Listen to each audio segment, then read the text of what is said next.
Journée nationale de commémoration de la victoire et de la paix.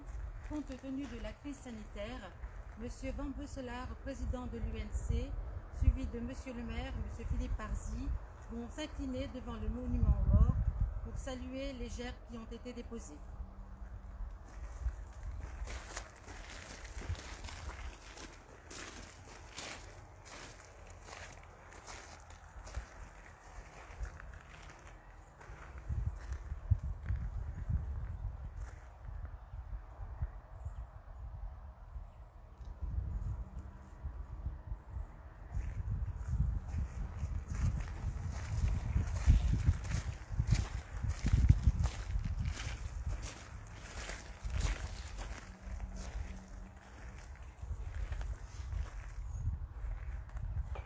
Message de Madame Geneviève Darrieussecq, ministre déléguée auprès du ministre des Armées, chargée de la mémoire et des anciens combattants.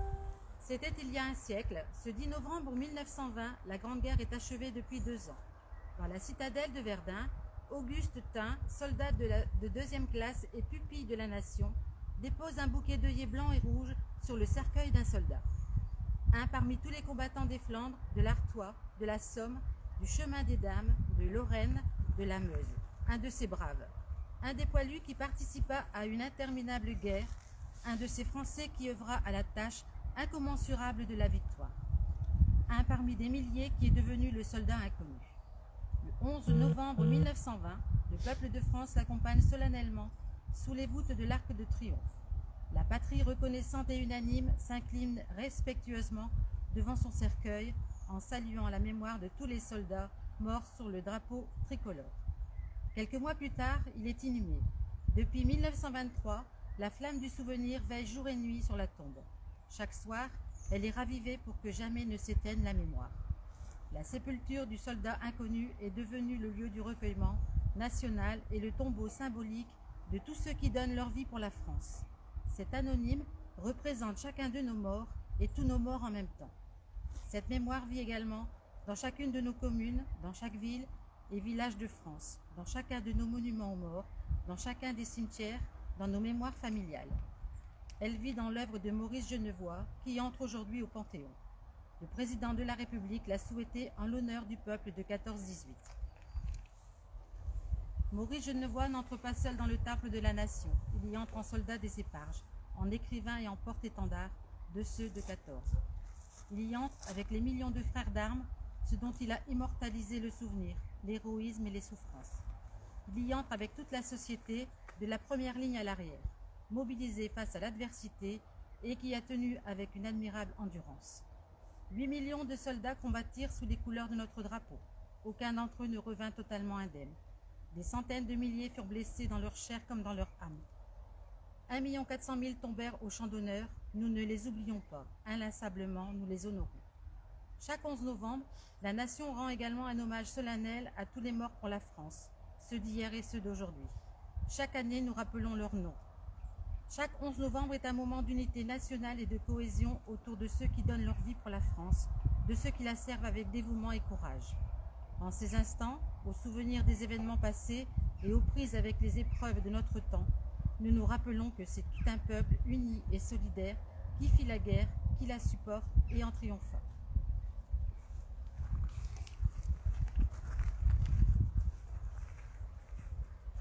Ils sont morts pour la France au cours de ces 12 derniers mois. Chef de bataillon Clément Frison Roche, 5e régiment d'hélicoptères de combat. Chef de bataillon Benjamin Gireux, 5e régiment d'hélicoptères de combat.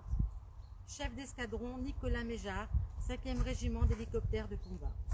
Capitaine Emmanuel Bockel, 5e régiment d'hélicoptères de combat. Capitaine Alex Maurice, 5e régiment d'hélicoptères de combat. Major Julien Carrette, 5e régiment d'hélicoptères de combat. Maréchal des logis Romain Salès de Saint-Paul, 5e régiment d'hélicoptères de combat. Chef d'escadron Romain Chaumel de Jarnieux, 4e régiment de chasseurs. Adjudant Alexandre Protin, 4e régiment de chasseurs. Maréchal des logis chef Valentin Duval, 4e régiment de chasseurs.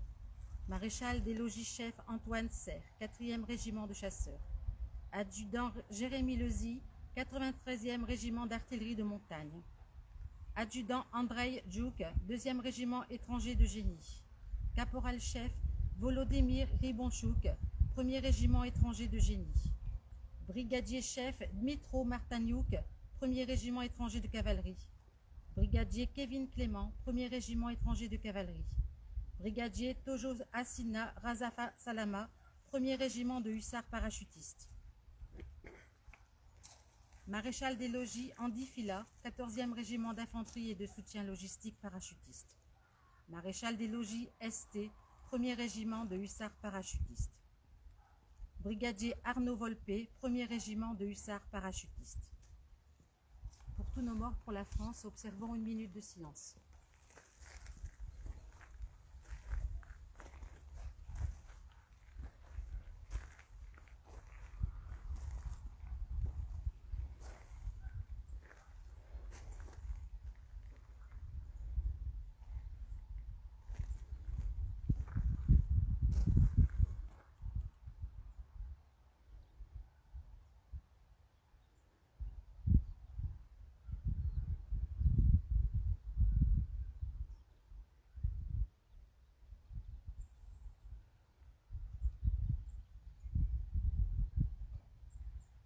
Je vous remercie. Nous allons maintenant nous diriger sur la tombe Albert Boll, puis ensuite au mémorial allemand.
messieurs, ce moment de recueillement est terminé. Je vous remercie de votre présence et je vous souhaite une bonne journée.